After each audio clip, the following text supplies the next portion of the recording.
Hey, hello everyone, how are you all today? आज हम करने वाले हैं एमसीक्यूज के हमने काफ़ी क्वेश्चंस कंप्लीट कर लिए थे ऑफ टीचिंग एप्टीट्यूड और आज हम करेंगे इसी के आगे.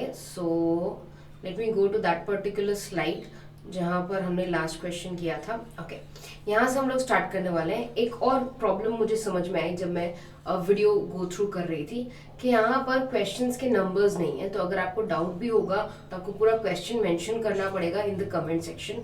सो यहाँ पर मैं नंबर्स दे रही हूँ और अगले स्लाइड से you can get the page numbers और the question numbers so that अगर कोई भी डिफिकल्टी हो, कोई भी इशू हो तो आप इमीडिएटली पूछ सकें. फाइन. आज का ये पहला क्वेश्चन है, मैं यहाँ पे मेंशन कर देती हूँ that this is the first question. ये हमारा फर्स्ट क्वेश्चन है. Teaching tells students about the things they have to know and students cannot find out themselves. Communication of knowledge is an essential part of teaching. This sentence refers to which characteristics of teaching? तो ये बहुत ही simple question है. यहाँ पर teacher बताता है students को जो स्टूडेंट्स को नहीं पता होता. तो यहाँ पर कम्युनिकेशन एक एसेंशियल पार्ट है टीचिंग का. तो ये किस पर्टिकुलर कैरेक्टरिस्टिक या विशेषता के बारे में बात कर रहा है, ये आपका प्रश्न है. तो यहाँ पर बहुत ही सिंपल है, मैं आपको 5 सेकंड देती हूँ, सोचेगा समझेगा और फिर आंसर रेडी रखिएगा. यहाँ पर मेन पार्ट है communication. Communication of knowledge is the essential part. ये कीवर्ड है. अगर आपको कीवर्ड पता चल जाता है तो आपका आंसर एकदम इजी हो जाता है. तो इसका सही आंसर है second point, that is teaching is an interactive process. यहाँ पर ये गलत दिया हुआ है. Teaching is an interactive process सही आएगा बिकॉज टीचिंग इन्फॉर्मेशन देना नहीं होता. ये प्लीज़ याद रखिएगा. एग्जाम में अगर ये पूछा जाए कि टीचर सिर्फ इन्फॉर्मेशन प्रोवाइड करता है, जी नहीं, टीचर ज्ञान को इंक्रीज करता है, टीचर लॉजिकल रीजनिंग को इंक्रीज करता है. तो यहाँ पर करेक्ट आंसर होगा B, that is definitely sure. Okay, next question. The major objectives of teaching covers acquisition of knowledge, development of understanding, development of conceptual intellectual subject specific skills, development of values, different types of intended learning outcomes. तो अच्छा question है. I'll give you 5 seconds, just think of it and then answer.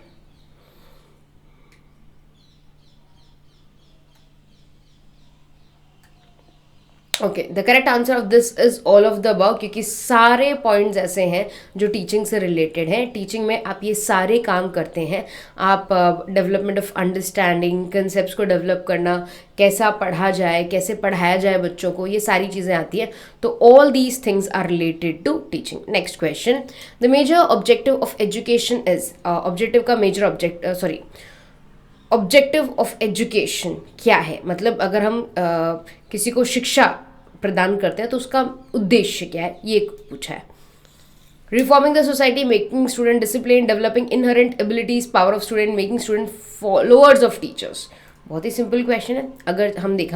अगर हम इसको थोड़ा सा detail में देखें तो ज़रूरी नहीं कि हम लोग स्टूडेंट को फॉलोअर्स बनाए टीचर का, इसलिए हम एजुकेशन प्रोवाइड कर रहे हैं, ये तो नहीं.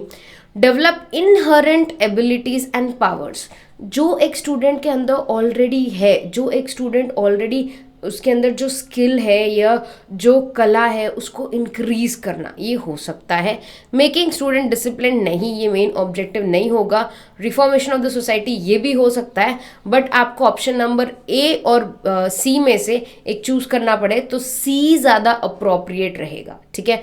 एंड रियली सॉरी, फ्लो में मैं भूल गई, मुझे यहाँ पर नंबरिंग करना था. तो ये फर्स्ट क्वेश्चन है. इसमें अगर डाउट है तो आप कमेंट सेक्शन में मेंशन कर सकते हैं कि फर्स्ट क्वेश्चन नहीं समझ में आया.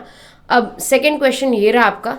Okay, this is the second question और ये रहा आपका थर्ड क्वेश्चन. ओके, तो थर्ड क्वेश्चन का आंसर है ऑप्शन नंबर सी, जो कि ज़्यादा अप्रोप्रिएट है. अगर मुझे ए और सी में से चूज करना पड़े तो पहले मैं सी को चूज करूंगी, और अगर ऑप्शंस में सी नहीं होता तो फिर मैं ए को चूज करती. ये आप याद रखिएगा.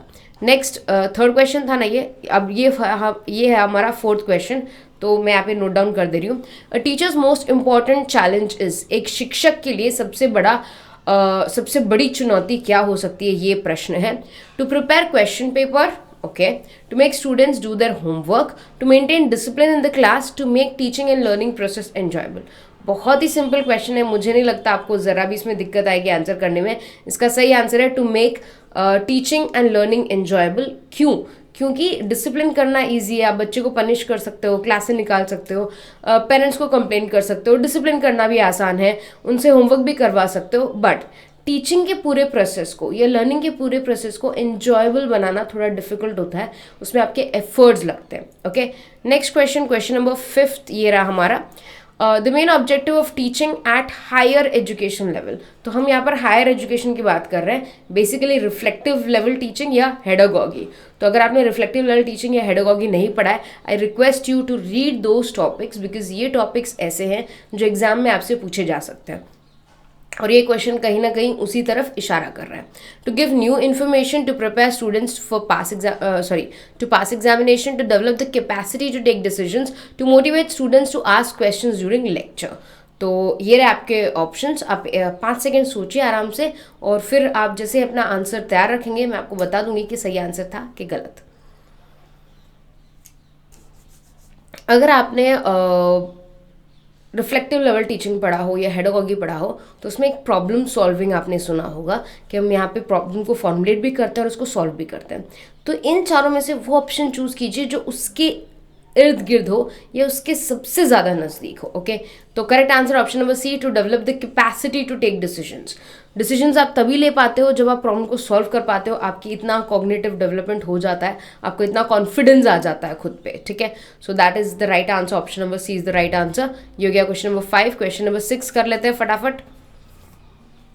Teaching is an interactive process between the student and the teaching sources, which is essential for the guidance, progress and development of student. The sentence refers to which characteristics of teaching? तो teaching is an interactive process, इसने खुद ही कह दिया है, तो ये interactive process है। बहुत ही ईजी क्वेश्चन था, इसमें तो कुछ मतलब देखने लायक भी चीज़ नहीं थी, बट अगर आपको देखना हो तो पॉज करके पूरा प्रश्न आप एक बार देख लीजिए।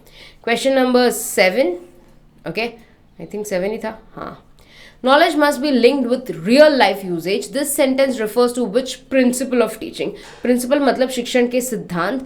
प्लीज़ ये शिक्षण के सिद्धांत आप पढ़ लीजिएगा, ये बहुत ही इंपॉर्टेंट है। मैंने इसके ऊपर एक वीडियो भी बनाया हुआ है, आप वो वीडियो यूट्यूब पे देख सकते हैं। ठीक है, principles of democratic dealing, principle of free creating, principles of free enforcing, principles of linking with life. Answer बहुत ईजी है, लिंकिंग ऑफ लाइफ, जहाँ पर आप जो कंसेप्ट होते हैं बच्चे के, वो आप क्या करते हो, रियल लाइफ के साथ जोड़ने की कोशिश करते हो, ताकि बच्चे को पता चले कि हम जो ये पढ़ रहे हैं उसका कुछ वर्थ है, वो आगे हमारे काम आने वाला है, वो लाइफ में इन एस्पेक्ट्स में यूज़ किया जाता है बाकायदा। Okay, so that is the right answer, principle of linking with life. Okay, next question, question number 8।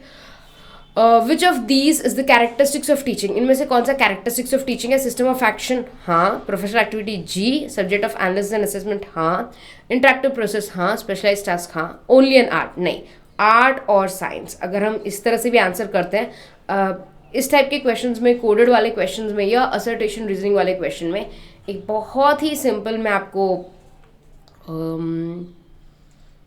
Trick दे सकती हूँ। यहाँ पर अगर आप डेफिनेट है, मतलब आप 100% श्योर हैं कि भाई ये स्टेटमेंट सही है, तो ही आगे बढ़िएगा, या 100% श्योर है कि ये स्टेटमेंट गलत है, तो ही आगे बढ़िएगा।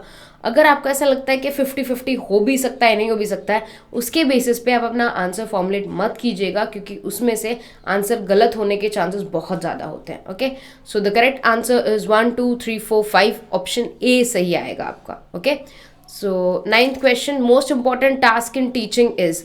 टीचिंग में, शिक्षण में सबसे ज़्यादा इंपॉर्टेंट टास्क क्या है? Making monthly reports and maintaining records, वो तो कोई भी कर सकता है, आप एक एडमिन स्टाफ को बोल के भी करवा सकते हो। तो okay, making assessment and hearing recitations, मतलब बच्चे जो जैसे पढ़ के आते हैं उनको याद करवाना होता है, तो जो उन्होंने याद किया है उनका सुनना, क्या ये इंपॉर्टेंट है? Directing students in the development of experience, none of this. बहुत ही सिंपल है, जब भी हम एक टीचर की बात करते हैं तो टीचर के लिए टीचिंग सबसे ज़्यादा इम्पॉर्टेंट हो जाता है। टीचिंग के बाद आपके अदर एक्टिविटीज़ इंपॉर्टेंट होते हैं। तो यहाँ पर making assignments, recitation, monthly reports, records, ये अदर एक्टिविटीज़ में आते हैं जो क्लासरूम के बाहर होते हैं, या आप किसी को आउटसोर्स भी कर सकते हो, बट टीचिंग आप किसी को आउटसोर्स नहीं कर पाओगे. So the correct answer here is option number 3, directing students in the development of experience. Question number 10, there are so many definitions of learning, which of the following is the most adequate? सबसे best definition कौन सी है, ऐसा पूछा है. The modification of behaviour, development of skill, the acquisition, organisation of knowledge, all of these. तो learning का सबसे एडिक्वेट, सबसे पर्याप्त सेंटेंस कौन सा है, ये पूछा है. So just think for 5 seconds.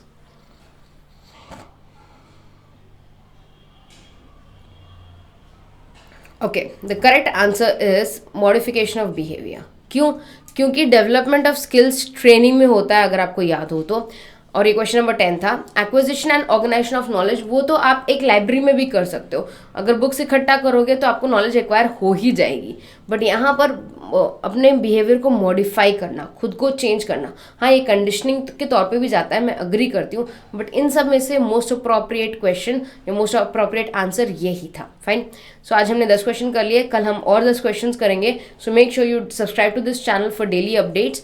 सुबह 8 बजे हर रोज़ हम लोग, 9 बजे सुबह 9 बजे हम लोग एक आरसी कंप्लीट करते हैं एवरी डे, सो दैट जिसको भी आरसी में दिक्कत हो रही है वो ये आरसी देख सकता है and they get to know how to find the answers. और 10 बजे हम लोग एमसीक्यू करते हैं ऑफ पेपर 1.